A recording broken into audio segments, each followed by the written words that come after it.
Welcome to the Dental Handoff. I'm Dr. Kelly Tanner, and today I have with me Heather McGuire, who has such an interesting journey in hygiene that I cannot wait to share with you. Heather, thank you so much for being a part of this, of our community, of our audience today, and I'm excited. I'm super excited to be here. I have followed you and learned from you for years, so I am truly, truly honored to be here. I felt like I hit stardom when I got the email. I was like, oh, she knows I exist. It's so kind of you. It really, it's about our journey, right? And who we end up connecting with, because I think of a lot of what we're putting out that's representative of ourselves and where we are in our lives, because it flows, doesn't it? Yes, absolutely. That's right. So the question I always start with is, why hygiene? Did you choose it? Did it choose you? Yeah, so hygiene kind of chose me. I did life really backwards. I was a teenage mom, married, divorced, and had 3 kids by 24. And I was working I'm from the Detroit area. So a coney dog is a hot dog slathered in chili.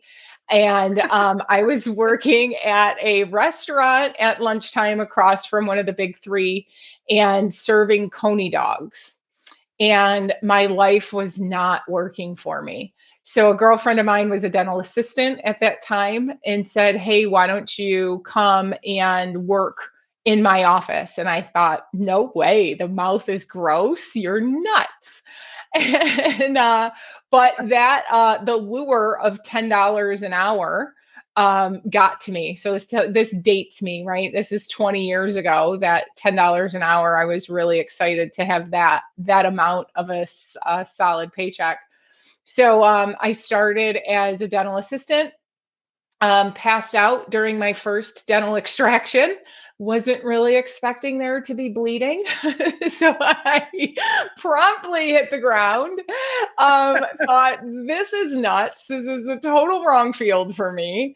And stood up, brushed myself off, and became the greatest sterilization tech that there was.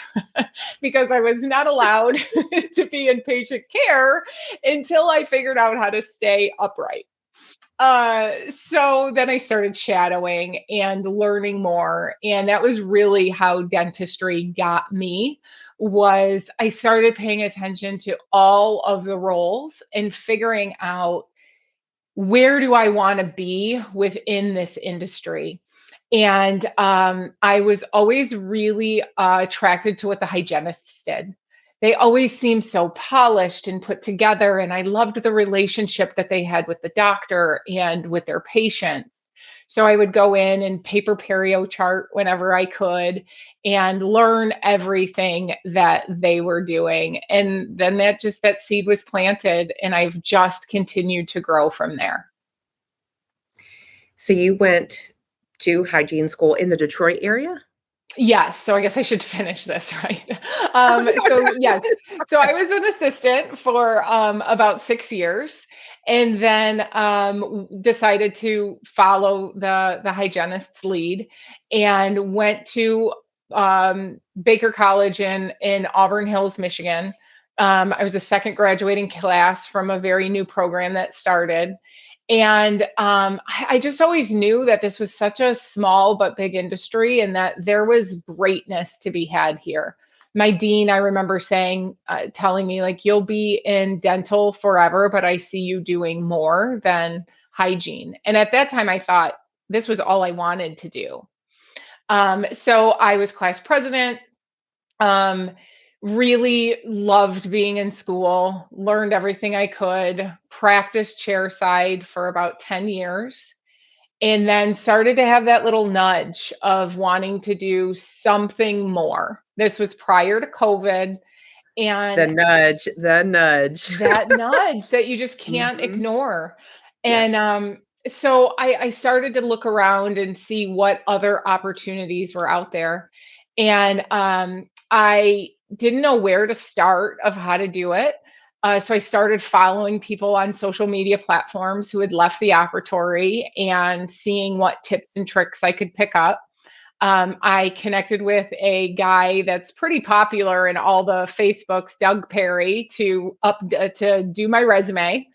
So he did my first clinical to non-clinical resume, and it was enough to get me a position with Aura Pharma. And I worked in sales as an account manager with Aura Pharma, loved it, had an absolutely outstanding career with them. I love the impact I had on patient care there because that was the first time I really saw my circle of influence, where it was no longer about just the 8 patients I saw in my operatory. I had the connections to hundreds of hygienists who saw 8 patients a day. So Yes. my ripple effect of patient care and getting patients to the optimal oral health standard was so much greater actually being in a non-clinical role. So I stayed there, had an amazing career with them, multiple presidents clubs, a lot of really great relationships formed. From there, I went over to the DSO side as a hygiene leader. I was with Elite Dental Partners for a few years, supporting their hygiene team, supporting their doctor in full clinical. And now I am the director of dental hygiene development for Seva Dental Team. What a cool journey. Okay. So then you went from clinical to then contacting Doug Perry and knowing that you wanted more because of the nudge. I love the nudge. The nudge is always like hey, you can't, like you said, you can't ignore the nudge. I mean, you could, but then it would be, you would feel like, what if I did that? Or what if I never did that? Absolutely. So what happened with your mindset with going from clinical hygiene to applying for an Aura Pharma job, which you've never done because that's a corporate job. So what happened with your mindset to say, actually, I can do that? Gosh, so many things happen to mindset, right? The fears, the limiting beliefs, the self-doubt, the I'm just a hygienist. So many times in our groups, our Facebook groups, our LinkedIn culture, I see posts that say, I'm just a hygienist. I just have my associates. What else can I do? And so that's a limiting belief. That Yes. is a self-sabotaging block that you put right in front of yourself as an excuse to not move forward. Okay. Yes. So I had to work through that. I had to look and this is one thing. So I'm going to kind of go full circle and then bring it back to your question. So many times when I'm interviewing, either for the team I'm with now for Seva Dental or when I was with Aura Pharma, I see resumes that are just job descriptions. They say, I collaborate with the doctor, I formulate treatment plans, I sterilize instruments. Those are all job descriptions of what you do as a hygienist. So the first thing I had to do with my mindset is start tracking what was trackable. And I'm obsessed with tracking metrics. I see you have an Aura ring on. I have one too. I have one too. Yes. But I started when I was clinical of making my resume stand out and be something different. So a lot of times as hygienists, we shy away from and we have that closed kind of approach of I don't want to talk about numbers. But the numbers and the business side of our clinical care makes us fully rounded so that we can have these higher level conversations. So my very first resume showed my perio percentage at my last couple offices. It showed what my average daily production was. It showed my patient retention rate. Okay, there's metrics that you can track that show your impact to the overall business. And it's not always that those numbers are super high and fantastic numbers. It's that you have the knowledge and the ability to track and know what you're tracking that then sets your resume apart. So my very first resume, my mindset had to be, how am I different from anybody else that is applying from this job? And a Yes. hygiene job description was not going to get me into a corporate sales position. So I had to really work with who am I as an impact on an organization. I love that you bring this up because I talk to hygienists, I speak with hygienists all the time. I'm in the room with them, and we dismantle the limiting belief that metrics are when you're measuring something that has to do with your percentage of perio or whatever that is for your office with your KPIs, that it's about selling dentistry. And it's not. It's about diagnosing, co-diagnosing with doctor and recognizing the disease status of the patient. Yes. Yes. Period. The end. Just like you learned in hygiene school. It is no different because I know that I'm not there to sell crowns or sell fillings. It just is what it is. And it's my job, it's my responsibility, and my patients count on me to talk to the patient about it. But Mm-hmm. is that on your radar to even notice that you've scaled longer than 20 minutes and it's no longer a D1110? It's Yeah. something else, right? Yes. We're no longer preventing disease. We are, yes, there is something else. Absolutely. So how do you have that conversation with folks? Because I hear you're saying that you changed your resume to help the employer understand the value that you brought to the practice. So how would you explain that simply to a hygienist who should probably think about changing their mindset? There's so the way I'll frame it up is I'll always talk about the clinical care first. I want to know how invested they are because everybody says I want to do what's right for my patient. But if you're limiting if my thought process, like you said, my limiting beliefs, if the input that's coming into my brain and I'm thinking like this is all about selling, that's a limiting belief. But if I look at all of these tools in a toolbox and I say, I get to offer comprehensive care and I get to treat at the top of my licensure. I, as a hygienist, would want to work with somebody who offers all of the adjuncts, who has a good, robust retail program where I can offer patients home care products. I could offer things to treat and control periodontal disease or gingivitis before it gets Mhm. into perio. I want to offer comprehensive care. Saying I want to treat my patients is not just about doing prophies for 8 hours a day. So I want to look and work, and I'm building an organization that has all of these resources available to get patients to optimal oral health. So where is my mindset around my clinical care?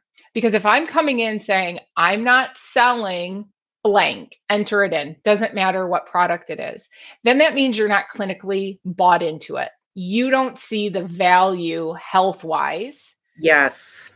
to why you should be offering that.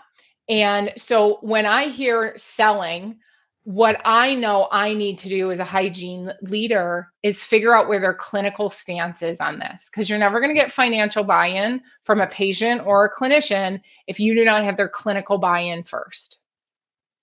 So once we eliminate any of those objectives and they fully understand why this is going to be, and there are so many really amazing products out there now to help treat and control periodontal disease and get you to the Yeah. optimal oral health. It is an exciting time to be in dentistry. So once we start filling up your toolbox with that, then my job is to get you to maximize your earning potential and to understand your impact on the business. So one of my favorite questions to ask a hygienist is if you had 1 year's salary invested in these four walls of your operatory, what would you do differently? Right? I might look at my disposables differently. I might not be giving an extra toothbrush to everybody that comes in. If I had 1 year's worth of salary invested in my operatory walls, what would my mindset be differently? Would I offer more products? So I want my teams, and what was so important for me to learn through great mentorship was the business end of my clinical care. Hygiene wages right now are at an all-time high. And it's a debate. Then this conversation is not about worthiness of are you worth $50, $60 an hour, but there is a business component to it too. Can Yes. the office support paying you that wage? And as a hygienist, if you can come in and say, I would like to earn 30% of my production. I would like to earn $50 an hour. And this is my plan to get our patients the healthiest so that we can get there together as a team, then our earning potential is unlimited. And all of that means that you are treating this like it's your own business, to distill down what you were just saying. You're treating it like it's your own business, and you are caring for the patient at the top of your scope of care. So I think of it, Heather, as I'm a business owner, right? I am a business owner, like you just said. What would happen even if the dentist wasn't in the same wasn't even the same building as I would? How would I run my business with these 2, 3 chairs, whatever it is? And so I'm thinking, how do I relate to my patients? How am I caring for them before they ever reach me in the door? Before, Yeah. how am I caring for my community outside of my 3 operatories? And then what do I want them to say when they leave? Because they're going to make that referral back to me as a business owner.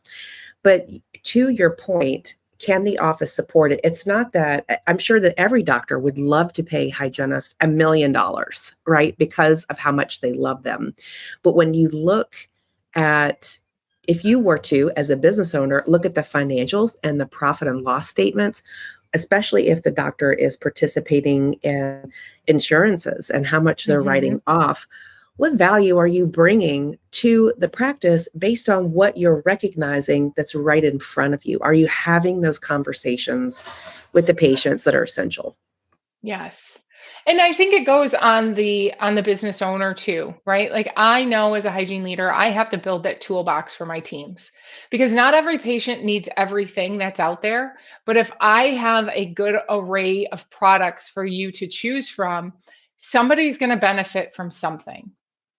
And then that's going to get healthier patients, which is going to get a healthier practice, which then is going to be healthier and happier hygienists because I'm not burnt out, because I get a mix of services in my schedule every day.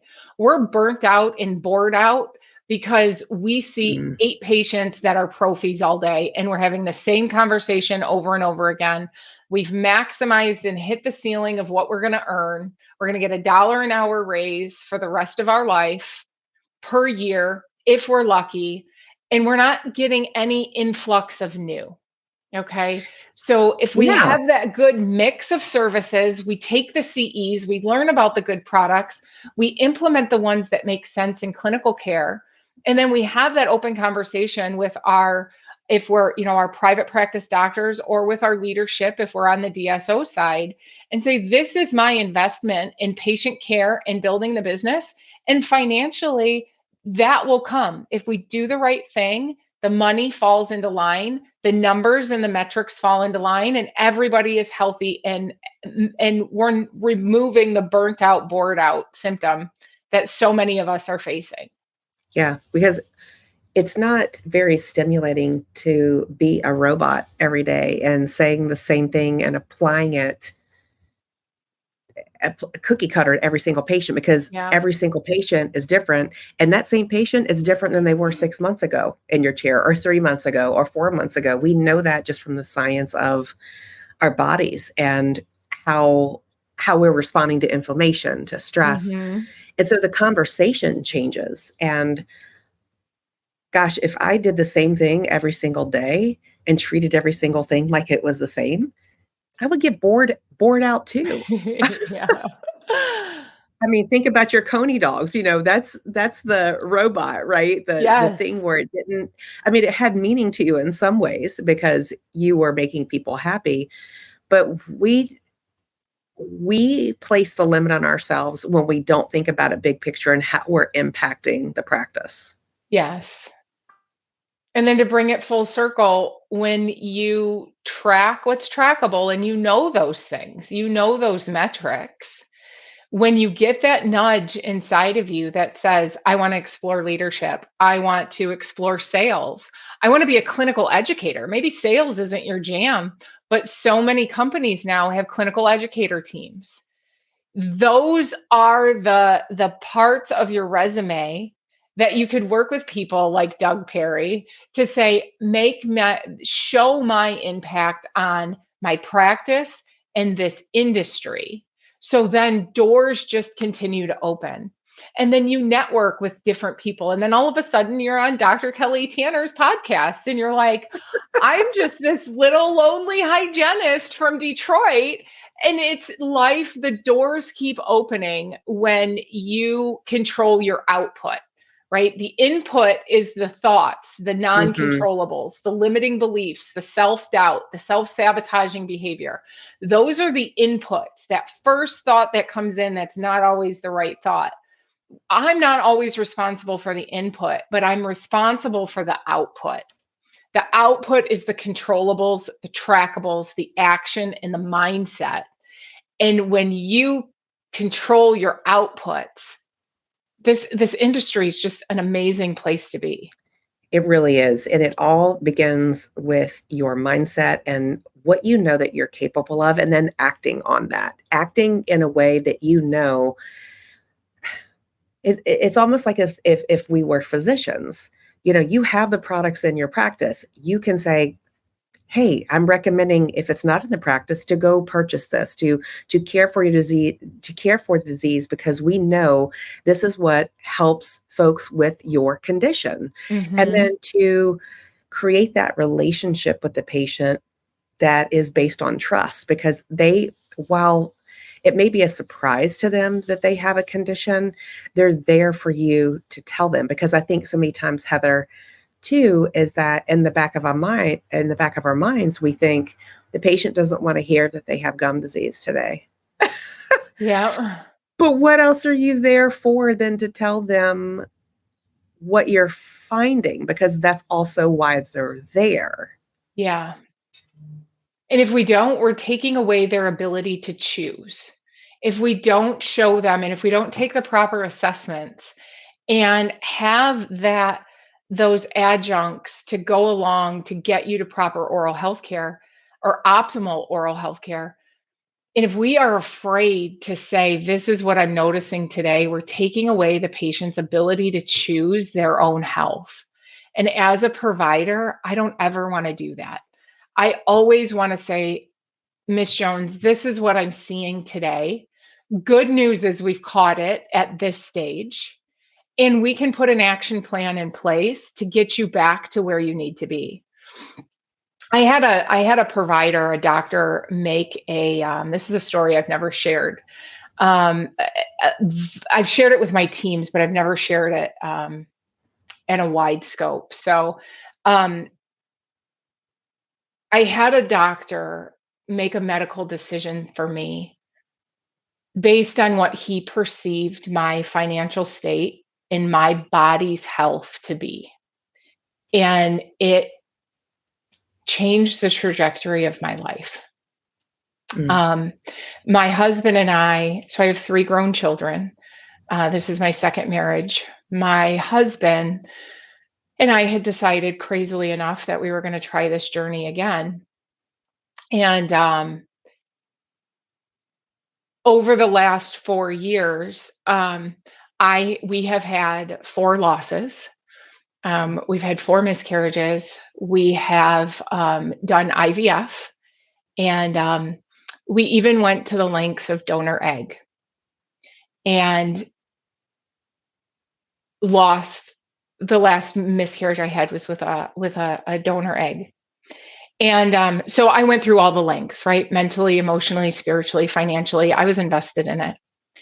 And at the last loss, we had done another test on the baby. We did a DNC, and the doctor said, well, the baby was healthy, so it must be something in your body that's making you have miscarriages. And he sent me to a reproductive endocrinologist, a super specialist. I had no idea that this doctor even existed. Wow. And I said, why, doctor, did you not send me to this other doctor 3 miscarriages ago? Why are you waiting till now? Because now I'm spiritually, mentally, physically, emotionally broke. And also, I have no more embryos. Why did you wait to my last shot? And what that man told me changed everything about who I show up to be in life today. Because he said, Heather, I thought your body could handle it. I thought if we got a healthy pregnancy, your body could handle it. And the test is expensive. Mm. And I did go to the super specialist. I found out that there's a clotting disorder that I have that may or may not have changed everything. The test was $711. I was doing lunch and learns at that time. I was working with Aura Pharma. I would have asked 711 people for $1 because that was what I would have needed to do to move forward in my treatment.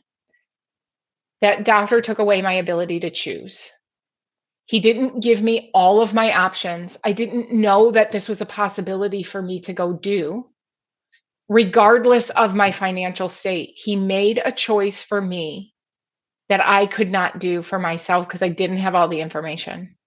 So in that moment, of course, I didn't see any of this. This is hindsight. Right. Of looking and saying, how many times as a clinician did I do the same thing? How many times did I look at a patient and say, you're young, you're healthy, I think I can just do this. Or I'm not going to give you all of your options because I'm afraid because you just went through a divorce or your kids are in college and I don't think you can afford it. So I'm not going to give you the full picture because they don't want to hear that they have gum disease today. They don't want to hear that they need an implant. They don't want to hear that maybe clear aligners is going to help them get to optimal oral health because I'm seeing it's a $5,000 price tag. So if I'm not giving patients all of their options, I am taking away their ability to choose. And I am doing them a disservice. Powerful. So I have vowed years ago to never be that clinician again. And that's the way I lead my teams is let me give you a toolbox and the verbiage and the education and the resources behind it. So you can have a very open conversation with Mr. Patient and say, here are all your options. And good news is you're not alone. I can help you get there. I can get you back healthy. Powerful. Thank you for sharing that, Heather. That's moving. And then when you take it and you apply it reflectively and you say, am I that person? Am I doing that? That's what makes it even more powerful because you get to choose too then how you're relating to every single patient moving forward. And then now, like you said originally, where you're making that ripple effect beyond those 8 patients a day and you're touching lives, you truly are. So I feel like there's another conversation in the mix here. You and I are so aligned on so many things. So what Heather is saying is people can't make decisions on information they don't have. Yes. That sums up my last 10-minute soapbox perfectly. Yeah, so it is our responsibility. We all want autonomy. I say this all the time. We all want the autonomy for ourselves, even in hygiene, right? As a professional and in life, the patients want the same thing. Yes. And they're looking to us to tell them what it is that they have, that they need to make a choice about. Yep. That's right. Heather, thank you so much for this powerful conversation today. And I'm so grateful for you to have you in the industry as a leader in dental hygiene through all the roles that you have held and will continue to hold, and how I'm excited to see your trajectory. And thank you for taking the time to impact all the hygienists that you're working with through the work that you're doing. That's so meaningful at your DSO level. Thank you. That means a lot to me. And for any of your listeners who have questions about how do I make my resume stand out different, or if I did touch a chord with somebody with an emotional story, like the only way I get to keep what I have is by giving it away. So if anybody does have any or just wants a human connection. Maybe they're in the struggles of IVF as well too. Like I do have layers of, and I'm very open about personally things I've struggled with. So if anybody has any questions or wants to chat, please feel free to reach out. Thank you. That's so kind and generous of you. Thank you so much again for your time. To our listeners, thank you so much for being here. And being a part of this community to grow. And again, if you have questions for Heather, her contact information is in the show notes. And please welcome you to, reach out to her. And then she's, of course, name dropped Doug Perry, who is an amazing human as well. And thank you for all that you do every day. And I always ask to give a 5-star rating, 5 stars to the Dental Handoff. I had the sun. I'm in the Palm Springs area. I'm like combating the sun, but I wanted to give you this gorgeous background here. So if you're wondering why I'm doing this, but that's okay. So give us a 5-star rating on Apple Podcasts, and then go on over to YouTube, subscribe, and share to all those you love and that you like in the industry. We will see you next time. Thank you again, Heather. Appreciate you. Thank you. Have a great day. You too.